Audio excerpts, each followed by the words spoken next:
Hello बच्चों, online classes में आपका स्वागत है। पिछले वीडियो में हमने लेंस सूत्र के बारे में पढ़ा था और लेंस सूत्र के साथ में हमने आवर्धन क्षमता के बारे में पढ़ा था। ठीक है ना, लेंस सूत्र और साथ में आवर्धन क्षमता के बारे में पढ़ा था। ठीक है, और इसमें हमने कहा था लेंस सूत्र जो आपने प्राप्त किया था 1/f बराबर था हमारे पास में 1/b माइनस 1/u। इसके लिए हमने बोला था कि ये जो लेंस सूत्र है ये उत्तल और अवतल दोनों ही प्रकार के लेंसों के लिए समतुल्यता मान्य होता है, एक समान रूप से लागू होता है। ठीक है, इसमें आपने हालांकि इसका सत्यापन हमने दोनों ही लेंसों के लिए किया है, उत्तल और अवतल दोनों लेंसों के लिए, लेकिन पहले हमने इसका सत्यापन उत्तल लेंस के लिए किया था क्योंकि आपकी किताब में इसका जो सत्यापन है वो उत्तल लेंस के लिए ही दे रखा है और अगर एग्जाम में पूछा जाए तो आपको भी वही करना है जो आपकी किताब में दिया गया। अवतल लेंस के लिए हमने सत्यापन किया लेकिन वो आपकी किताब में नहीं रखा। हालांकि ये जो सूत्र है उत्तल और अवतल दोनों ही लेंसों के लिए यही प्राप्त होता है, एक समान रूप से लागू। इसी प्रकार से आवर्धन क्षमता के लिए भी आपने सूत्र देखा था, m बराबर होता है h डैश अपॉन h बराबर v अपॉन u, और ये जो संबंध है ये भी उत्तल और अवतल दोनों लेंसों के लिए एक समान रूप से लागू होता है। हालांकि इसका भी सत्यापन जो है वो हमने दोनों ही लेंसों के लिए किया है, लेकिन आपकी किताब में जो सत्यापन है केवल अवतल लेंस नहीं है, सॉरी उत्तल लेंस के लिए ही दे रखा है। ठीक है, अब आगे देखें अपन इसमें। तो प्रतिबिंब के निर्माण के बारे में हम देख रहे थे कि लेंस जो है उससे प्रतिबिंब का निर्माण कैसे होता है। तो इसके बारे में हमें विचार करना था कि जो लेंस है इससे प्रतिबिंब का निर्माण कैसे होता है, इसके बारे में हमें देखना था। तो उससे पहले देखें क्या होगा, लेंस से प्रतिबिंब का निर्माण कैसे होता है, इसके बारे में कुछ शर्तें आपको बताई गई थी। याद रखने के लिए जो शॉर्ट ट्रिक्स थी, फॉर्मेट थे, वो आपको बताए गए थे। अब देखें अपन इसमें कैसे होगा और किस प्रकार से बनेगा वीडियो। देखिए, लेंस से प्रतिबिंब निर्माण, लेंस से प्रतिबिंब निर्माण।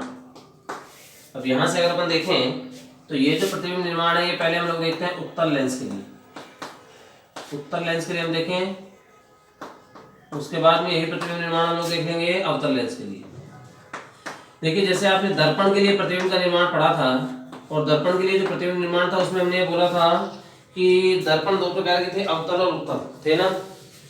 तो अवतल दर्पण में प्रतिबिंब के निर्माण की 6 स्थितियां थी और उत्तल दर्पण में प्रतिबिंब के निर्माण की 2 स्थितियां थी। लेंस में उल्टा होता है, अवतल दर्पण में 6 स्थितियां थी तो उत्तल लेंस में 6 स्थितियां होंगी, और उत्तल लेंस में 2 स्थितियां थी तो उत्तल दर्पण में 2 स्थितियां थी तो अवतल लेंस में 2 स्थितियां होंगी। समझ लो ना मेरी बात को। देखते हैं, देखो जैसे आपको ये कोई उत्तल लेंस दे रखा है, याद रखने की ट्रिक बता रहा हूँ आपको, उसके बाद में हम लोग आगे इसका सत्यापन और करेंगे। ये जैसे आपको एक लेंस दे रखा था उत्तल लेंस, और ये उत्तल लेंस के लिए क्या हो गया, एपरेचर यानी कि द्वारक, ये होगी इसकी मुख्य अक्ष और ये हो गया इसका प्रकाशिक केंद्र O। यहाँ पे हमारे पास में आ गया F, तो ये आ गया हमारे पास में 2F, और इसके बाद में यहाँ पे आ गया हमारे पास में अनंत। ठीक है, ऐसे ही यहाँ पे हमारे पास में क्या हो गया, F हो गया, ये हो गया हमारे पास में 2F, और ये हो गया हमारे पास में अनंत। ठीक है, अब देखिए जैसे हालांकि पिछले वीडियो में आपने इनको तो F1 और इधर वालों को F2 नाम दिया था, तो कोई दिक्कत की बात नहीं है। अब हमने बोला था कि जो लेफ्ट साइड से पहला बिंदु होता है उस पे हम लोग वस्तु रखते हैं और राइट साइड से जो दूसरा पहला बिंदु होगा उस पे प्रतिबिंब प्राप्त हो जाएगा। ठीक है ना, लेफ्ट साइड से पहले बिंदु पे वस्तु और राइट साइड से पहले बिंदु पे प्रतिबिंब। तो लेफ्ट साइड इस हाथ की तरफ से पहला बिंदु कौन सा हुआ, अनंत, यहाँ हमने रख ली वस्तु। तो राइट साइड से पहला बिंदु क्या है, O, लेकिन O तो आ गया इस लेंस पे, इस पे प्रतिबिंब नहीं बन सकता, तो पहला प्रतिबिंब हमारे पास में कहाँ पे बनेगा, यहाँ पे बन जाएगा F2 पर। ये प्रतिबिंब कैसा है, देखिए उल्टा है या सीधा है, तो ये प्रतिबिंब उल्टा है, और उल्टा प्रतिबिंब हमेशा कैसा होता है, वास्तविक होता है। तो प्रतिबिंब उल्टा और वास्तविक मिल रहा है, लेकिन ये जो प्रतिबिंब है ये वस्तु की तुलना में छोटा प्राप्त हो रहा है हमें। ठीक है ना, ये जो प्रतिबिंब है ये वस्तु की तुलना में छोटा प्राप्त हो रहा है, तो ये प्रतिबिंब उल्टा, वास्तविक और वस्तु से छोटा प्राप्त होता है। ठीक है, उसके बाद में आप वस्तु को दाईं ओर लेके जाते हैं तो ये जो प्रतिबिंब बनता है ये भी दाईं ओर गति करता है। ठीक है ना, अगर आप वस्तु को राइट साइड में लेके जाओगे तो बनने वाला जो प्रतिबिंब है ये भी राइट साइड में गति करेगा, और राइट साइड में गति करते हुए ये जो प्रतिबिंब है ये कहाँ पे, वस्तु कहाँ पे आ गई, अनंत और 2F1 के बीच में, तो प्रतिबिंब भी राइट साइड में गति करके कहाँ आ जाएगा, F2 और 2F2 के बीच में आ गया। हालांकि ये जो प्रतिबिंब है ये अभी भी कैसा है, उल्टा और वास्तविक है, और वस्तु की तुलना में छोटा ही है ये प्रतिबिंब। हालांकि ये जो प्रतिबिंब है ये पहले वाले प्रतिबिंब से तो बड़ा प्राप्त हुआ है, लेकिन वस्तु की तुलना में ये कैसा है, छोटा है। समझे आप मेरी बात को। तो इस स्थिति में प्रतिबिंब उल्टा वास्तविक और वस्तु से छोटा प्राप्त होता है। अब आप वस्तु को और आगे लेके आ गए 2f1 पर, तो प्रतिबिंब भी और आगे जाएगा, कहाँ पे आ गया 2f2 पर। ये प्रतिबिंब कैसा है, उल्टा और वास्तविक, लेकिन वस्तु के बराबर का प्रतिबिंब है। ठीक है, धीरे धीरे आकार बढ़ता जाएगा। अब उसके बाद में आप वस्तु को और आगे लेके आ गए, कहाँ पे लेके आ गए आप 2f1 और f1 के बीच में, तो 2f1 और f1 के बीच में लेके आ गए, तो उस स्थिति में प्रतिबिंब जो है और आगे जाके कहाँ पे बन जाएगा 2f2 और अनंत के बीच में बन जाएगा। अभी भी ये प्रतिबिंब देखिए कैसा है, उल्टा वास्तविक और वस्तु की तुलना में अभी बड़ा प्राप्त हो गया। उल्टा है, वास्तविक और वस्तु से बड़ा प्रतिबिंब। आप वस्तु को और आगे लेके जाइए, तो उस स्थिति में f1 पर जब आप वस्तु को लेके आते हैं तो प्रतिबिंब हमें कहाँ पे मिलता है, अनंत पर मिलता है। ठीक है, ये प्रतिबिंब उल्टा है, वास्तविक है, और वस्तु की तुलना में बड़ा प्रतिबिंब प्राप्त हो रहा है। ठीक है, अब आप वस्तु को और आगे लेके जाओ f1 और o के बीच में, तो अगर आप वस्तु को f1 और o के बीच में लेके जाते हैं तो अब देखिए राइट साइड में ऐसा कोई बिंदु नहीं बचा जहां पे प्रतिबिंब बन सकता हो, दाईं ओर ऐसा कोई भी बिंदु नहीं है जहां पे प्रतिबिंब बनाया जा सकता हो, इसलिए अभी प्रतिबिंब कहां बनेगा, लेफ्ट साइड में बनेगा। लेफ्ट साइड में इस वस्तु के पीछे कहीं पे भी बन सकता है। ये जो प्रतिबिंब है ये देखो कैसा बना है, सीधा, और सीधा प्रतिबिंब हमेशा कैसा होता है, आभासी। तो प्रतिबिंब सीधा है, आभासी है, और वस्तु की तुलना में बड़ा। तो एक बात यहाँ से हमें स्पष्ट पता चल रही है कि उत्तल लेंस से एक ही स्थिति में सीधा प्रतिबिंब प्राप्त होता है ना, और वो सीधा प्रतिबिंब केवल वस्तु से बड़ा ही हो सकता है, वस्तु से छोटा नहीं होगा, वस्तु के बराबर का नहीं होगा, केवल वस्तु से बड़ा सीधा और आभासी प्रतिबिंब प्राप्त होगा। ठीक है, यहाँ पे अगर अपन देखें इसमें वस्तु की स्थिति,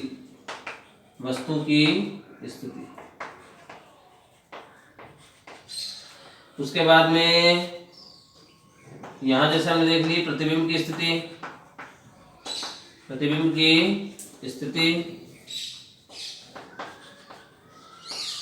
उसके बाद में जैसे हमने देख ली प्रतिबिंब के लिए जो प्रकृति है वो देख लें हम लोग, और इसका आकार हम देख लेते हैं, प्रकृति व आकार। तो इसके बारे में सबसे पहले हम लोग देखें, सबसे पहली स्थिति कहाँ थी वस्तु की, अनंत पर। तो वस्तु की स्थिति आ गई अनंत पर, और ये प्रतिबिंब कहाँ बन गया हमारे पास में, f2 पर प्राप्त हो गया। ये जो प्रतिबिंब है ये कैसा प्राप्त हुआ था हमें, उल्टा, वास्तविक और वस्तु से छोटा, उल्टा, वास्तविक और वस्तु से छोटा प्रतिबिंब प्राप्त हुआ है। पहली स्थिति जब कहाँ थे, वस्तु कहाँ रखी हुई थी, अनंत पर रखी हुई थी। अब वस्तु कहाँ आप आगे लेके आ गए, कहाँ पे, अनंत और 2f1 के बीच में ले आए आप इसको, तो ये आ गई अनंत व 2f1 के मध्य। इस स्थिति में जो प्रतिबिंब है f2 से आगे चला गया, कहाँ पे आ गया, f2 व 2f2 के मध्य आ गया प्रतिबिंब। लेकिन ये जो प्रतिबिंब है ये भी उल्टा, वास्तविक और वस्तु से छोटा ही प्राप्त हुआ है आपको। आप वस्तु को और थोड़ा आगे लेकर जाइए, और वस्तु को आप यहाँ से और आगे लेके चलेंगे कहाँ पे, 2f1 पर। तो 2f1 पर वस्तु आ गई, तो हमारे पास में तो प्रतिबिंब कहाँ बन गया हमारे पास में, 2f2 पर बन गया। ये जो प्रतिबिंब है ये हमारे पास में कैसा होगा, उल्टा है, वास्तविक है, लेकिन वस्तु के बराबर का प्रतिबिंब है। ठीक है, तीन स्थितियां हो गई इसके प्रतिबिंब के निर्माण की। अब इसके बाद में चौथी स्थिति देखिए, आप वस्तु को 2f1 से भी आगे लेके जाओगे, तो वस्तु कहाँ चली गई, 2f1 और f1 के बीच में आ गई ना, तो ये आ गया हमारे पास में 2f1 व f1 के मध्य, 2f1 व f1 के मध्य। तो ये जो प्रतिबिंब है ये भी आगे जाएगा, 2f2 से आगे चला गया, तो 2f2 के बाद में प्रतिबिंब कहाँ चला जाएगा, 2f2 व अनंत के मध्य। ठीक है, और ये जो प्रतिबिंब है कैसा बना हमारे पास में, उल्टा, वास्तविक और वस्तु से बड़ा प्रतिबिंब प्राप्त हो गया। उसके बाद में आप और आगे जाइए, तो प्रतिबिंब वस्तु कहाँ आ गई हमारे पास में, 2f1 और f1 के मध्य यहाँ पे थी ना हमारे पास में, देखो 2f1 और f1 के मध्य यहाँ पे, और आगे लेके गए कहाँ पे आ गई वस्तु, f1 पर आ गई। वस्तु आ गई f1 पर, तो प्रतिबिंब हमें प्राप्त हो गया अनंत पर। ये प्रतिबिंब जो आपको प्राप्त हुआ है ये भी उल्टा है, वास्तविक और वस्तु से बड़ा। ठीक है, 5 स्थितियां हो गई उल्टे और वास्तविक प्रतिबिंब के लिए। अब छठी स्थिति आप देखिए, वस्तु कहाँ आ गई, f1 और o के मध्य आ गई। तो f1 व o के मध्य अगर वस्तु होती है तो देखिए हमारे पास में इस स्थिति में वस्तु F1 और O के मध्य है, तो इस स्थिति में प्रतिबिंब जो है वो वस्तु के पीछे प्राप्त हुआ है ना। इस स्थिति में जो ये प्रतिबिंब है देखो यहाँ पे वस्तु के पीछे प्राप्त हो रहा है हमें, तो प्रतिबिंब प्राप्त हो गया वस्तु के पीछे।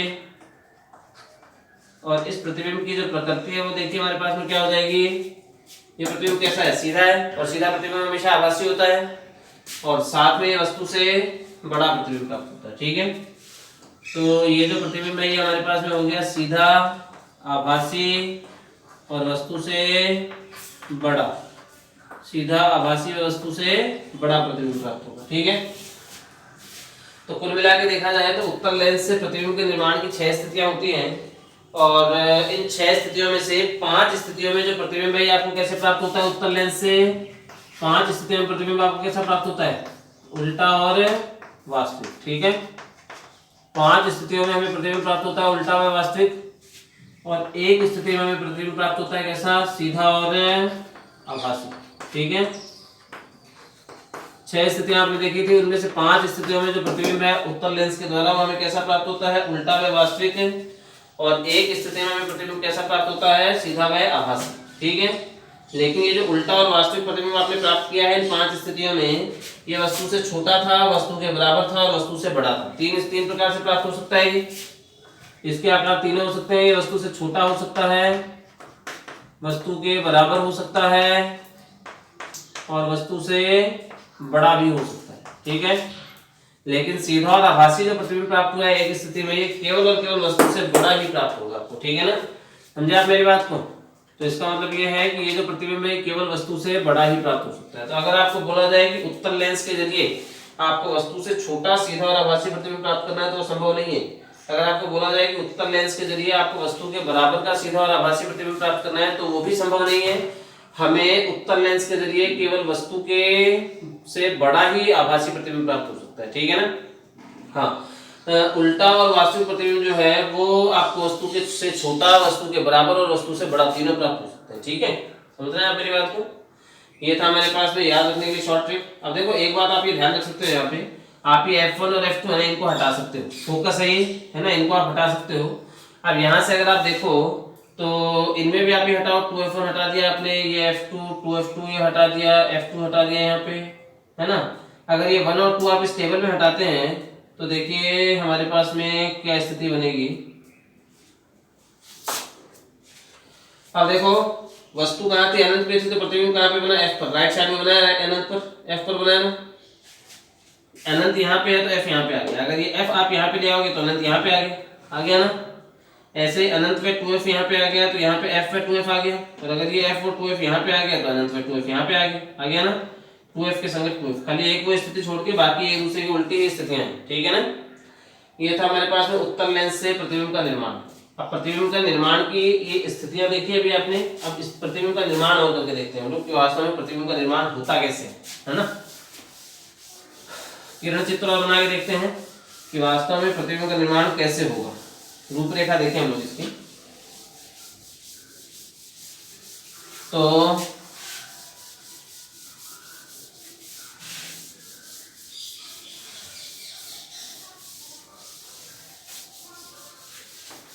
तो देखिए यहां से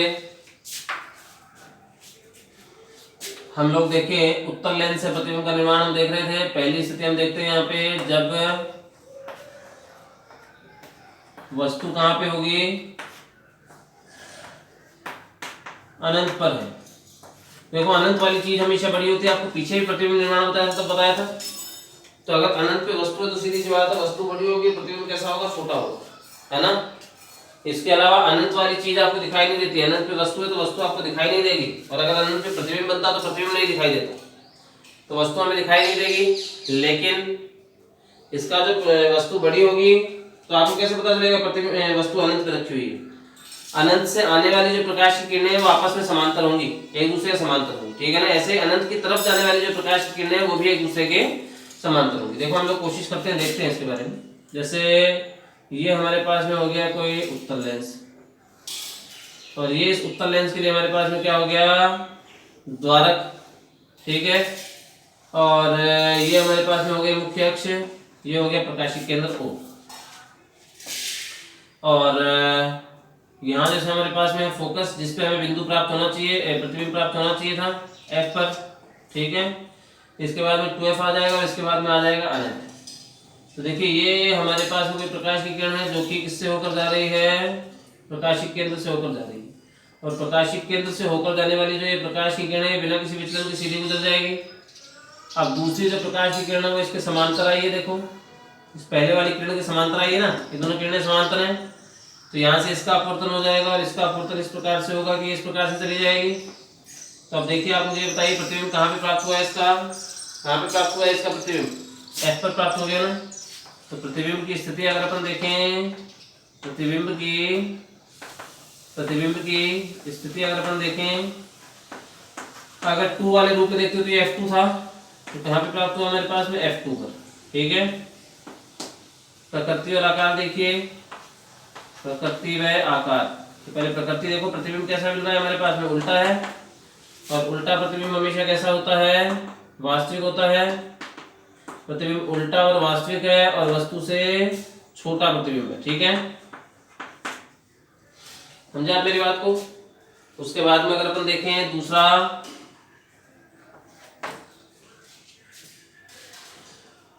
है हमारे पास में, जब वस्तु जो है हमारे पास में कैसे हो जाती है, अनंत से आगे लेके आओ आप। जब वस्तु कहाँ गई हमारे पास में, अनंत में 2F1 के मध्य आ गई। अब वस्तु आपको दिखाई देगी। तो जब वस्तु अनंत और 2F1 के मध्य है तो उस स्थिति में आप देखिए क्या होगा, कैसे प्रतिबिंब का निर्माण होगा। जैसे ये हमारे पास में आ गया उत्तल लेंस, और ये इस उत्तल लेंस के लिए हमारे पास में हो गया द्वारक, और ये हमारे पास में इसकी हो गई मुख्य अक्ष O, ये इसका हो गया प्रकाशिक केंद्र। तो यहाँ पे आ गया हमारे पास में F1 और यहाँ पे आ गया हमारे पास में 2F1, और ये जो वस्तु है ये हमारे पास में कहाँ पे आ गई, 2F1 पर आ गई, है ना। और ये कोई प्रकाश की किरण है जो कि इससे मुख्य अक्ष के समांतर आपतित हो रही है, देखिए। और ये मुख्य अक्ष के समांतर आपतित होने वाली जो प्रकाश की किरण है ये कहाँ से होकर जाएगी, F2 से होकर जाएगी ना। समझे आप मेरी बात को, ये F2 से होकर जाएगी।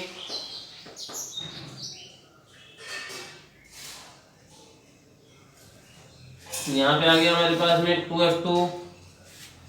तो ये जो प्रकाश की किरणें कहाँ से होकर चली गई, F2 से होकर चली गई, देखो देखिए जा रही है। और अगर ये प्रकाशिक केंद्र से होकर जाती तो प्रकाशिक केंद्र से होकर जाने वाली जो प्रकाश की किरण है वो कहाँ से गुजर जाती, बिना किसी विचलन के सीधी गुजर जाती। और अगर ये सीधी गुजरेगी तो देखो यहाँ पे प्रतिबिंब इनका प्रतिच्छेद हो रहा है, तो हमें प्रकाश की किरण प्रतिबिंब कहाँ पे प्राप्त होगा, F2 व 2F2 के मध्य प्राप्त हो गया। प्रतिबिंब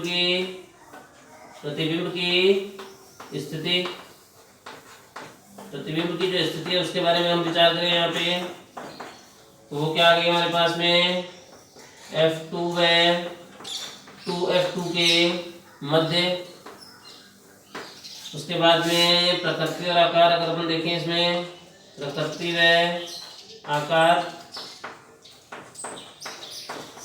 तो ये हमारे पास में क्या आ गया, प्रतिबिंब कैसा है हमारे पास में, उल्टा है, वास्तविक है और छोटा है। तो दो स्थितियों में तो प्रतिबिंब का निर्माण हमने देख लिया। अब तीसरी स्थिति में और देखते हैं प्रतिबिंब का निर्माण कि वास्तव में प्रतिबिंब बनते कैसे हैं। देखो दो स्थितियों में हम प्रतिबिंब का निर्माण देख चुके हैं, तीसरी और अंतिम स्थिति में हम प्रतिबिंब का निर्माण और देखते हैं, ठीक है। देखते हैं क्या होगा, कैसे होगा। देखो तीसरा हमने ले लिया, जब वस्तु कहाँ रखी हुई है, जब वस्तु कहाँ ले रखी है हमने, 2F1 पर है। तो इस स्थिति में वस्तु के बराबर का उल्टा और वास्तविक प्रतिबिंब प्राप्त होना चाहिए हमें, जो हमने पीछे टेबल बनाई थी उसके हिसाब से। देखते हैं कि वास्तव में हमें वस्तु के बराबर का उल्टा और वास्तविक प्रतिबिंब प्राप्त होता है या नहीं। जैसे ये हमारे पास में आ गया एक उत्तल लेंस, और ये हो गया इसके लिए द्वारक, ये हो गया इसकी मुख्य अक्ष, ये हो गया इसका प्रकाशिक केंद्र O, तो यहाँ पे हमारे पास में आ गया जैसे F1 और यहाँ पे इतनी दूरी पे लगभग हमारे पास में आ जाएगा F2। ठीक है, 2F1 आ गया, सॉरी। और यहाँ आपने वस्तु दे रखी है। अब ये आ गया हमारे पास में, यहाँ पे आ गया हमारे पास में F1 और यहाँ पे आ गया हमारे पास में 2F1। ठीक है, इन दो बिंदुओं में। ठीक है, अब इससे मुख्य अक्ष के समांतर कोई प्रकाश की किरण आपतित हो रही है जो कि परावर्तन के पश्चात कहाँ से होकर जाएगी, F2 से होकर जाएगी। ठीक है, और ये F2 है ना, तो ये F2 से होकर जाएगी। और देखते हैं, मतलब यहाँ पे प्रतिबिंब आपको प्राप्त होना चाहिए था। तो प्रकाशिक केंद्र से होकर जाने वाली जो प्रकाश की किरण है वो देखो कहाँ से होकर चली गई, 2F2 से होकर चली गई ना। तो ये जो प्रतिबिंब है कैसा है हमारे पास में, उल्टा है, वास्तविक है, और वस्तु की तुलना में वस्तु के बराबर का प्रतिबिंब है। ठीक है, तो देखें हम लोग यहाँ से जो प्रतिबिंब हमें प्राप्त हो रहा है कैसा प्राप्त हुआ है, उल्टा वास्तविक और वस्तु के बराबर का प्रतिबिंब। कहाँ पे, F2 पर, 2F2 पर, सॉरी, ये F2 आ गया हमारे पास में। और जो प्रतिबिंब की स्थिति है उसके बारे में हम विचार करें, अगर प्रतिबिंब की स्थिति अगर इस पर हम विचार करें तो हमारे पास में क्या आ जाएगी, प्रतिबिंब की स्थिति कहाँ पे आ गई, 2F2 पर प्रतिबिंब बन गया हमारे पास में। प्रकृति और आकार अगर अपन देखें तो ये प्रतिबिंब हमें कैसा प्राप्त होगा, उल्टा वास्तविक व वस्तु के बराबर का प्रतिबिंब है।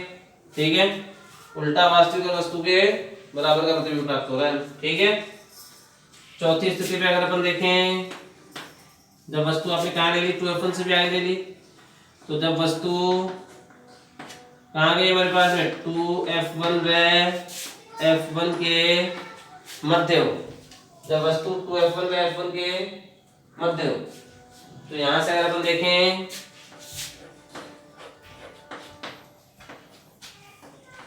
चौथी स्थिति है प्रतिबिंब के निर्माण की, क्या होगा, किस प्रकार से होगा, देखिए। अब इसमें अगर अपन देखें तो जैसे ये हमारे पास में आ गया एक उत्तल लेंस,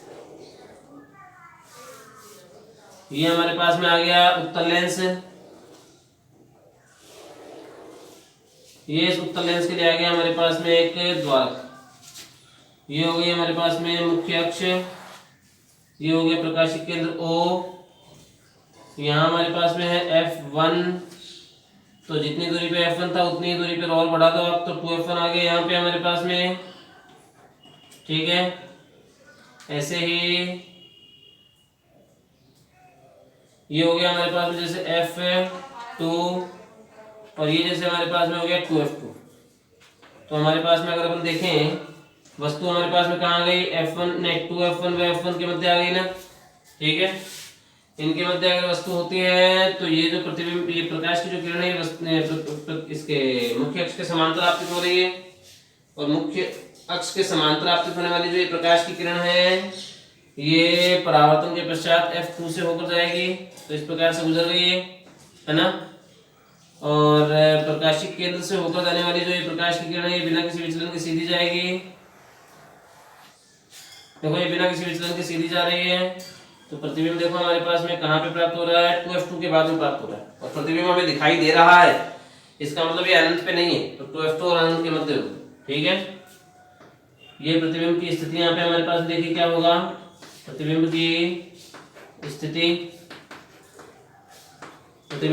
अगर अपन देखते हैं तो हमारे पास में प्रतिबिंब कैसा प्राप्त हो गया, ये कहाँ पे प्राप्त हो गया, 2F2 व अनंत के मध्य।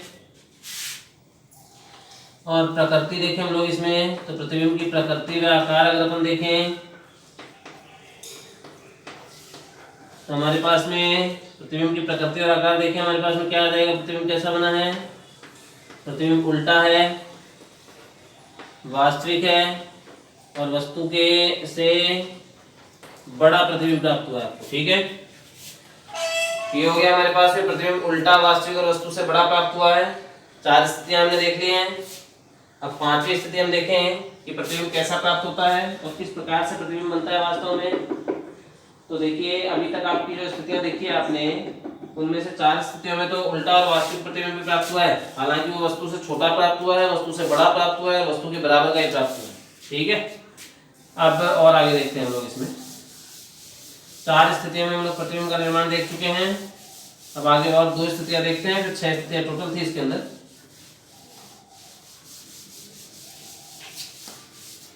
तो यहां से अगर अपन देखें पांचवी स्थिति प्रतिबिंब के निर्माण की, तो यहां से हमारे पास में हमने क्या ले रखा है, जब वस्तु कहां पे है, जब वस्तु F1 पर है तो यहां से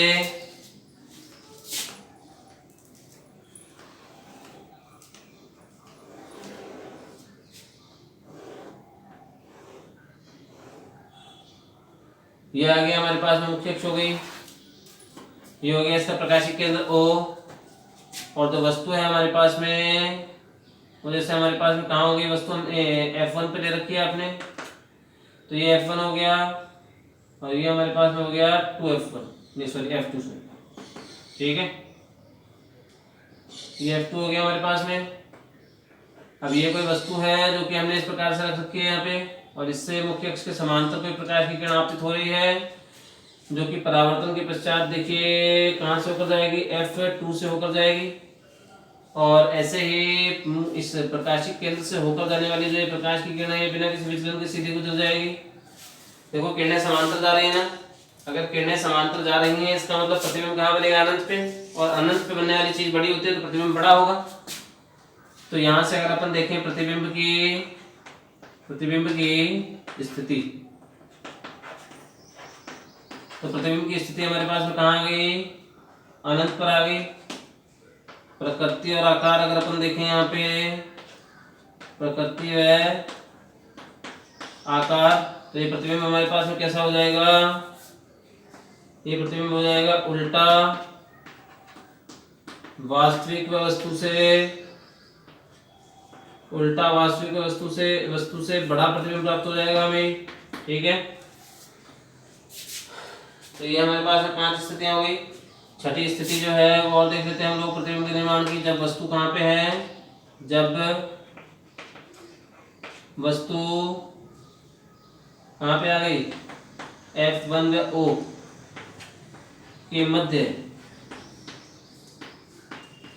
देखें क्या होता है, किस प्रकार से होता है, देखो है ना। तो यहां से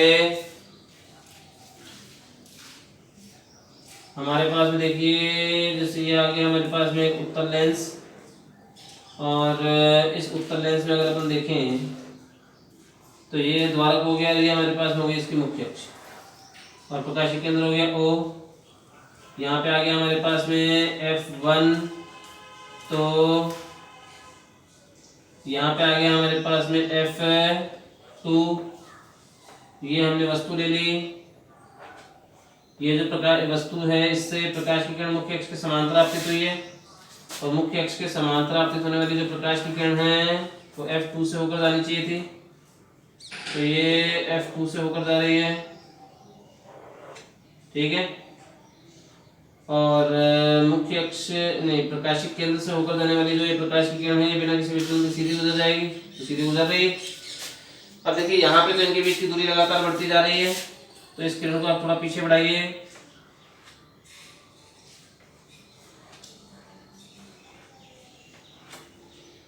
तो देखो हमारे पास में प्रतिबिंब कहाँ पे बन रहा है, ये प्रतिबिंब प्राप्त हो गया हमारे पास। ये प्रतिबिंब कैसा है, सीधा और आभासी है, वस्तु के पीछे प्राप्त हुआ ये प्रतिबिंब, तो प्रतिबिंब है सीधा और आभासी, और ये प्रतिबिंब जो है वस्तु से बड़ा प्रतिबिंब प्राप्त हो रहा है। ठीक है ना। तो प्रतिबिंब की स्थिति अगर अपन देखें यहाँ पे, प्रतिबिंब की स्थिति, तो ये जो प्रतिबिंब की स्थिति है हमारे पास में कहाँ आ गई, वस्तु के पीछे प्रतिबिंब बन रहा है, कहीं भी बन सकता है, वस्तु के पीछे प्रतिबिंब कहीं भी प्राप्त हो सकता है, अनंत पे नहीं होगा लेकिन, है ना। वस्तु के पीछे तो ये होगा प्रतिबिंब, लेकिन अनंत पे नहीं होगा, है ना। ये प्रतिबिंब F1 पे हो सकता है या F1 और 2F1 के बीच में हो सकता है, 2F1 में हो सकता है और 2F1 और अनंत के बीच में हो सकता है, लेकिन अनंत पे नहीं बनेगा। ठीक है, प्रतिबिंब की स्थिति आगे वस्तु के पीछे। अब इस जो प्रतिबिंब प्राप्त हुआ है हमें इसकी प्रकृति और इसके आकार के बारे में हम चर्चा करें। तो प्रकृति व आकार अगर अपन देखें तो ये जो प्रतिबिंब है ये हमारे पास में कैसा बन रहा है, सीधा, और सीधा प्रतिबिंब हमेशा होता है आभासी और वस्तु से बड़ा प्रतिबिंब प्राप्त होता है। ठीक है, इसके अलावा ये जो आपने प्रतिबिंब का निर्माण पढ़ा है ये सरल सूक्ष्मदर्शी का सिद्धांत है। सरल सूक्ष्मदर्शी इसी प्रकार इसी सिद्धांत पर कार्य करता है। यह सरल सूक्ष्मदर्शी का सिद्धांत है। ठीक है, यह सरल सूक्ष्मदर्शी का सिद्धांत है। तो ये हो गया हमारे पास में, आपने प्रतिबिंब के निर्माण की उत्तर लेंस से प्रतिबिंब का निर्माण पढ़ा है, और उत्तर लेंस से जो प्रतिबिंब का निर्माण आपने देखा है, इसकी कितनी स्थितियां देखी हमने, 6 स्थितियां। इन 6 स्थितियों में जो प्रतिबिंब है, शुरू की 5 स्थितियों में हमें कैसा प्राप्त हुआ है, उल्टा और वास्तविक प्रतिबिंब प्राप्त हुआ है। ठीक है, और एक स्थिति में, लास्ट वाली स्थिति में हमें सीधा और आभासी प्रतिबिंब प्राप्त हुआ है। और ये जो सीधा और आभासी प्रतिबिंब आपने प्राप्त किया था, इसमें हमने बोला था कि यह सरल सूक्ष्मदर्शी का सिद्धांत है। ठीक है, लिख रखा है हमने। उसके बाद में आपने देखा कि उल्टा और वास्तविक प्रतिबिंब जो आपको प्राप्त होता है ये वस्तु से छोटा हो सकता है, वस्तु के बराबर का हो सकता है और वस्तु से बड़ा हो सकता है। लेकिन सीधा और आभासी प्रतिबिंब जो है वो एक ही स्थिति में मिलता है, वो केवल और केवल वस्तु से बड़ा ही होगा, वस्तु से छोटा आभासी प्रतिबिंब इस दर्पण, इस लेंस से नहीं मिल सकता। और ऐसे ही वस्तु के बराबर का आभासी जो प्रतिबिंब है वो भी इस लेंस से प्राप्त नहीं होगा। ठीक है ना, मतलब कुल मिला के कहा जा सकता है कि जो आपने लेंस पढ़ा है, उत्तर लेंस जो आपने देखा है जिसमें आप प्रतिबिंब का निर्माण देख रहे थे, इन प्रतिबिंब के निर्माण की स्थितियों में आपको ये ध्यान रखना है कि जो प्रतिबिंब बनेगा वो सीधा, और जो प्रतिबिंब बनेगा आभासी प्रतिबिंब जो प्राप्त होगा वो केवल और केवल वस्तु से बड़ा ही होगा, वस्तु के बराबर का नहीं हो सकता, कभी नहीं होगा वस्तु के बराबर का और वस्तु से छोटा। ये दोनों आभासी प्रतिबिंब प्राप्त नहीं हो सकते, केवल और केवल वस्तु से बड़ा आभासी प्रतिबिंब ही हमें प्राप्त होगा। समझ रहे हैं मेरी बात को? फिर आगे देखते हैं। देखिए हम लोग कैसे प्रतिबिंब बनता है ये हमने देख लिया था उत्तर लेंस के लिए। अब हमें यही प्रतिबिंब का जो निर्माण है किसके लिए देखना है, अवतल लेंस के लिए भी देखना है। ठीक है, देखो कोशिश करते हैं अवतल लेंस के लिए इसका निर्माण देखें हम लोग। तो प्रतिबिंब का निर्माण हम देख रहे थे, और अभी हमें ये जो प्रतिबिंब का निर्माण है किसके लिए देखना है, अवतल लेंस के लिए देखना है। ठीक है,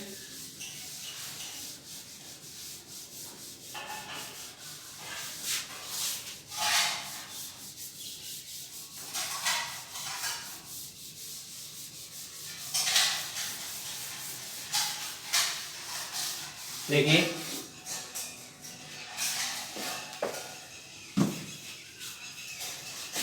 प्रतिबिंब का निर्माण हम लोग देख रहे हैं अभी अवतल लेंस के लिए। अवतल लेंस के लिए ये अगर अपन देखते हैं, देखिए कैसे होगा। तो अवतल लेंस के लिए हम प्रतिबिंब का निर्माण देख रहे थे। पहले हम देखते हैं इसकी वो स्थितियां देख लेते हैं, प्रतिबिंब कहाँ कहाँ बन सकता है। जैसे ये हमारे पास में आ गया अवतल लेंस है कोई, और इस अवतल लेंस के लिए ये हमारे पास में हो गया द्वारक, ये हो गई इसकी मुख्य अक्ष। ठीक है, ये आ गया हमारे पास में बिंदु है F2, ये बिंदु आ गया हमारे पास में 2F2, और यहाँ आ गया अनंत, और इसमें F1 वाले राइट साइड में होते हैं। तो ये आ गया हमारे पास में F1, तो ये आ गया हमारे पास में 2F1, और आगे आ गया हमारे पास में अनंत। ठीक है, ये है हमारे पास में प्रकाशीय केंद्र हो गया O। ठीक है, अब आपने सबसे पहले वस्तु कहाँ पे ले ली, अनंत पे ले ली। तो लेफ्ट साइड से वस्तु रखी हुई है, तो राइट साइड से पहले बिंदु पे आपको प्रतिबिंब प्राप्त हो जाएगा। ठीक है ना, तो ये जो आपको प्रतिबिंब प्राप्त होता है ये कहाँ पे प्राप्त हो रहा है, हमें कहाँ पे, F2 पर प्राप्त होगा। 2 वाले पे ही बनेगा प्रतिबिंब हमेशा, 1 वाले पे कभी प्रतिबिंब नहीं बनता है। प्रतिबिंब कहाँ प्राप्त होगा, हमें 2 वाले पे प्राप्त होगा हमेशा। ठीक है ना, समझ गए आप मेरी बात को? 1 वाले पे कभी भी प्रतिबिंब प्राप्त नहीं होगा। तो यहाँ से अगर अपन देखें तो हमें प्रतिबिंब जो है कहाँ प्राप्त हो गया, देखिए F2 पर प्राप्त हो गया। ये प्रतिबिंब कैसा है? सीधा है, आभासी है और वस्तु से छोटा प्रतिबिंब प्राप्त हो रहा है। तो ये जो प्रतिबिंब हमें प्राप्त हुआ है ये सीधा, आभासी और वस्तु से छोटा। ठीक है, आगे अगर अपन देखें इसमें, देखिए आप वस्तु को अगर राइट साइड में लेके जाते हो तो स्पष्ट है जो प्रतिबिंब बनता है वो भी राइट साइड में गति करेगा, दाईं ओर गति करेगा। ये हमने पीछे बोला भी था, हमने पीछे बोला था कि अगर वस्तु को दाईं ओर गति करवाई जाती है तो जो बनने वाला प्रतिबिंब है ये भी कौन सी ओर गति करता है? दाईं ओर गति करता है। ठीक है ना। तो अब आप वस्तु को आगे ले आए, कहाँ पे? अनंत और 2f2 के बीच में। तो जो प्रतिबिंब है दाईं ओर गति करके कहाँ चला जाएगा? f2 और o के बीच में चला जाएगा, है ना।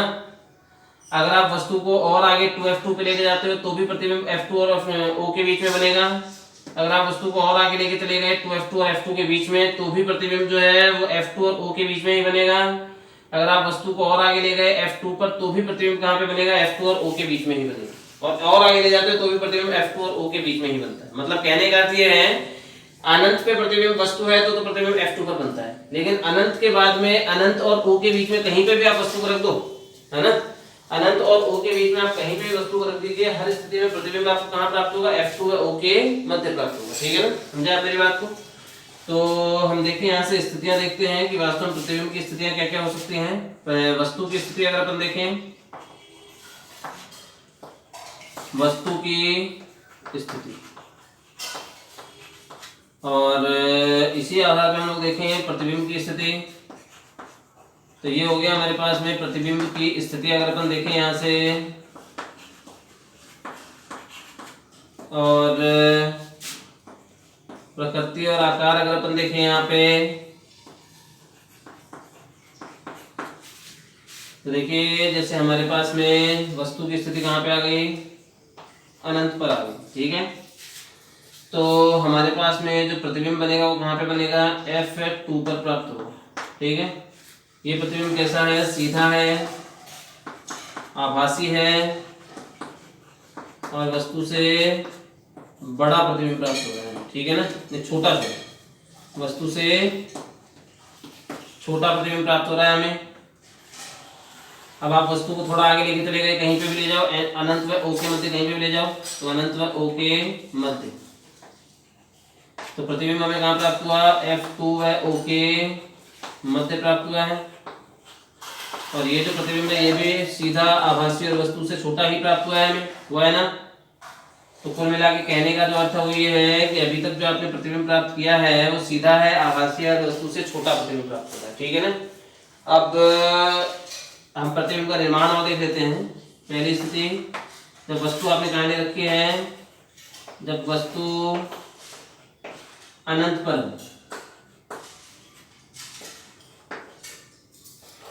तो सीधी सी बात है, अनंत पे आने वाली, अनंत पे वस्तु है तो दिखाई नहीं देगी, और वस्तु बड़ी होगी प्रतिबिंब छोटा माना जाएगा। अनंत से आने वाली जो प्रकाश की किरणें हैं जो वस्तु से आ रही हैं वो समांतर होंगी एक दूसरे के। देखते हैं हम लोग, जैसे ये हमारे पास में हो गया एक उत्तल लेंस। इस उत्तल लेंस में हमें प्रतिबिंब का निर्माण देखना था, कब? जब वस्तु कहाँ पे रख रखी है आपने? अनंत पे। और ये इस उत्तल लेंस के लिए क्या हो गया हमारे पास में? द्वारक। तो ये हमारे पास में हो गई मुख्य अक्ष।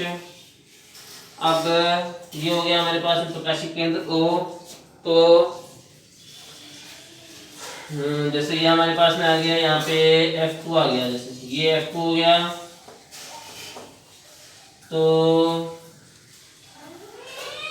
तो यहां से अगर अपन देखें इसमें, अगर यहां से अगर अपन देखें, यहाँ पे हमें वस्तु कहाँ रखनी है? अनंत पे रखनी है। ये हो गया हमारे पास में OF2 के मध्य, ये आ गया हमारे पास में 2F2, और ये आ गया हमारे पास में F1, और ये आ गया हमारे पास में 2F1। ठीक है,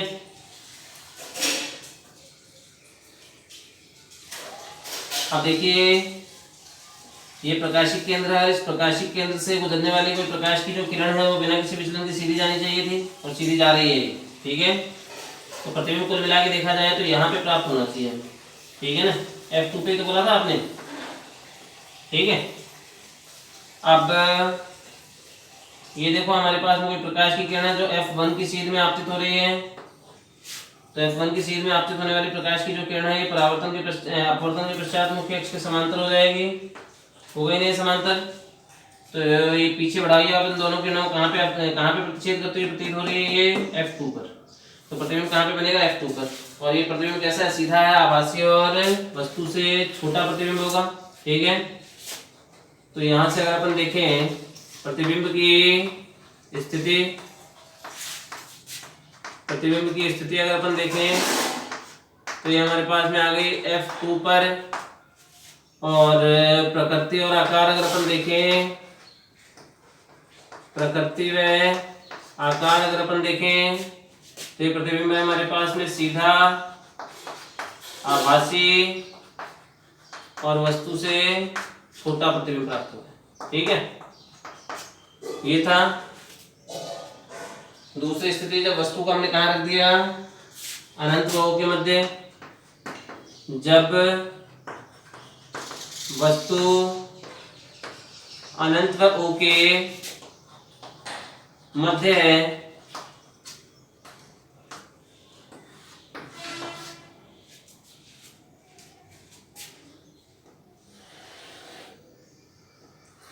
तो ये जैसे हमारे पास में हो गया कोई अवतल लेंस, और इस अवतल लेंस के लिए हमारे पास में ये आ गया द्वारक, और ये हो गया हमारे पास में प्रकाशिक केंद्र O।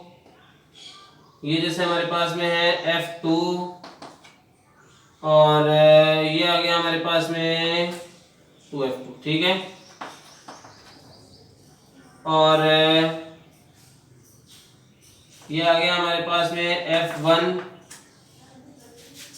तो यहां हमने ये वस्तु ले ली, और ये जो वस्तु है इससे मुख्य अक्ष के समांतर कोई प्रकाश की किरण आपतित हो रही है। तो ये कहां से आती हुई प्रतीत होगी हमें, F2 से आती हुई प्रतीत होगी हमें।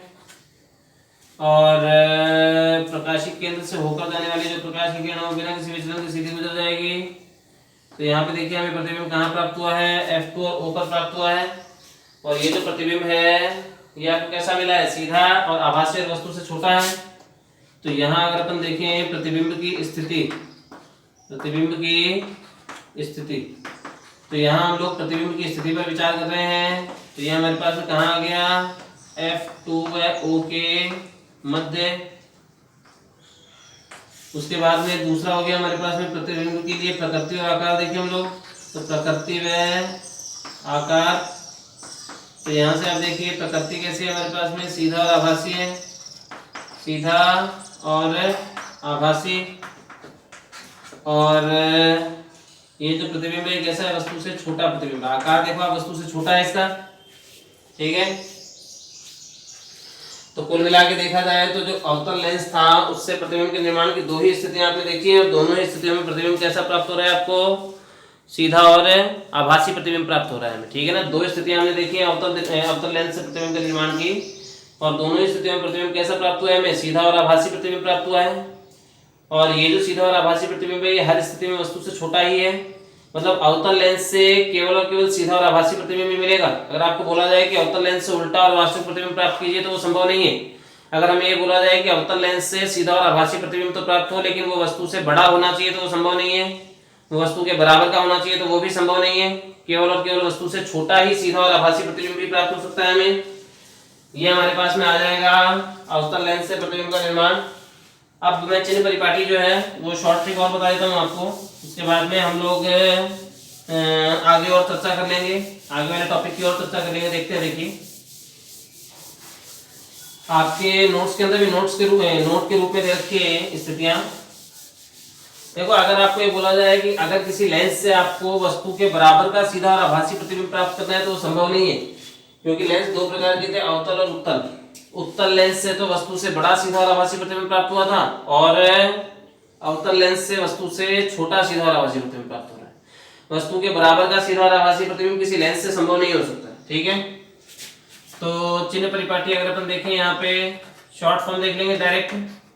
ये तो हमें पता ही है, राइट साइड वाली दूरी प्लस में लेनी है, लेफ्ट साइड वाली दूरी माइनस में लेनी है, ठीक है। ऊपर वाली प्लस में और नीचे वाली माइनस में। तो सबसे पहले हम लोग देख रहे हैं उत्तल लेंस के लिए, ठीक है। तो ये जो चिन्ह परिपाटी है हम लोग देख रहे हैं उत्तल लेंस के लिए क्या होती है हमारे पास में,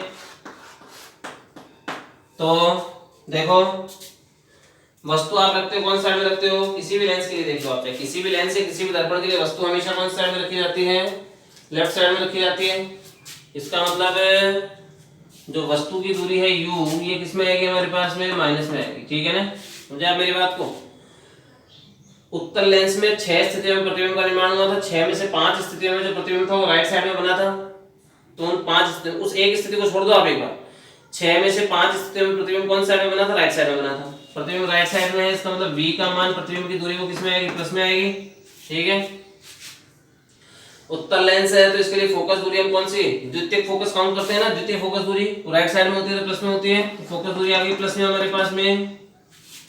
अब उत्तल लेंस है, आप वस्तु कैसे रखते हो, हमेशा सीधी रखते हो, तो वस्तु की जो ऊंचाई है h वो हमेशा कैसे आएगी, प्लस में आती है, हर एक लेंस के लिए, हर एक दर्पण के लिए। उसके अलावा 6 में से 5 स्थितियां जो आपने देखी है अभी, उन 5 स्थितियों में प्रतिबिंब नीचे की तरफ बनता है उल्टा, तो उल्टे प्रतिबिंब के लिए ऊंचाई हम माइनस में ले लेंगे, और उल्टे प्रतिबिंब के लिए जो आवर्धन क्षमता होती है m, वो भी किसमें आती है, माइनस में आती है, ठीक है ना।